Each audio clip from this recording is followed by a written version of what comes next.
രശ്മിക ഈ അടുത്ത് യൂസ് ചെയ്തിട്ടുണ്ടായിരുന്ന ഒരു ലിപ് ഗ്ലോസ് ഷെയ്ഡ് ഭയങ്കരമായിട്ട് ട്രെൻഡിങ് ആയിരുന്നില്ലേ? ഓൾറെഡി ഇതിൻ്റെ 2 ഷെയ്ഡ് എൻ്റെ കയ്യിലുണ്ട്. ഇത് മില ബ്യൂട്ടിയുടെ ലിപ് ഗ്ലോസ് ആണ്. അഫോർഡബിൾ ആണ്, നല്ല വെറൈറ്റി ഷെയ്ഡ്സ് ആണ്, നല്ല ക്യൂട്ട് പാക്കേജിങ് ഒക്കെയാണ്.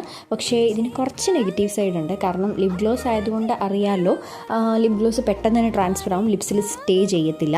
പക്ഷേ ഇത് സാധാരണ ഒരു ലിപ് ഗ്ലോസിനെക്കാട്ട് ഭയങ്കര കുറവായിട്ടാണ് ഇത് സ്റ്റേ ചെയ്യുന്നത്. സാധാരണ ഒരു ലിപ് ഗ്ലോസ് ഒരു അരമണിക്കൂർ അല്ലെങ്കിൽ 1 മണിക്കൂറെങ്കിലും ലിപ്സിൽ ഇട്ട് കഴിഞ്ഞാൽ സ്റ്റേ ചെയ്യും. പക്ഷേ ഇത് എൻ്റെ ലിപ്സിൽ ഇട്ടിട്ടൊരു വെളിയിൽ പുറത്തോട്ട് ഇങ്ങനെ പോയിട്ടൊരു 15 മിനിറ്റിനുള്ളിൽ ഇത് ഫുള്ള് ലിപ്സിലോട്ട് അബ്സോർബ് ആയിട്ടുണ്ടായിരുന്നു. അപ്പോൾ അങ്ങനെ ഒരു ഭയങ്കര ഒരു നെഗറ്റീവ് സൈഡ് ഉണ്ട്. പിന്നെ ലിപ് ഗ്ലോസ് ആകുമ്പോൾ എന്തായാലും ട്രാൻസ്ഫർ ആവുമെന്ന് എനിക്കറിയാം.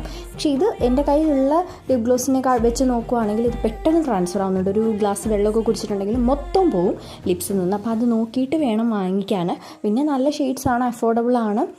ഇതിനേക്കാട്ടിലും അഫോർഡബിൾ ആയിട്ടുള്ളത് ഉണ്ട് കേട്ടോ, കുറച്ച് നേരം കൂടെ സ്റ്റേ ചെയ്യുന്നത്. അതുകൊണ്ടാണ് ഞാൻ പറഞ്ഞത്. പിന്നെ വാങ്ങിക്കേണ്ടവർക്ക് വാങ്ങിച്ച് നോക്കാം. ഒരുപാട് നേരം സ്റ്റേ ചെയ്യത്തില്ല എന്നുള്ളതേ ഉള്ളൂ. വേണമെങ്കിൽ നമുക്കൊരു ലിപ്സ്റ്റിക്ക് യൂസ് ചെയ്തിട്ട് അതിൻ്റെ മണ്ടയ്ക്ക് ഇത് അപ്ലൈ ചെയ്താൽ കുറച്ച് നേരം കൂടെ നിൽക്കും കേട്ടോ. അല്ലാതെ ഇത് മാത്രമായിട്ട് ലിപ്സിൽ അപ്ലൈ ചെയ്യുവാണെങ്കിൽ സ്റ്റേയിങ് ഭയങ്കര കുറവാണേ. ശ്രദ്ധിച്ച് വാങ്ങി.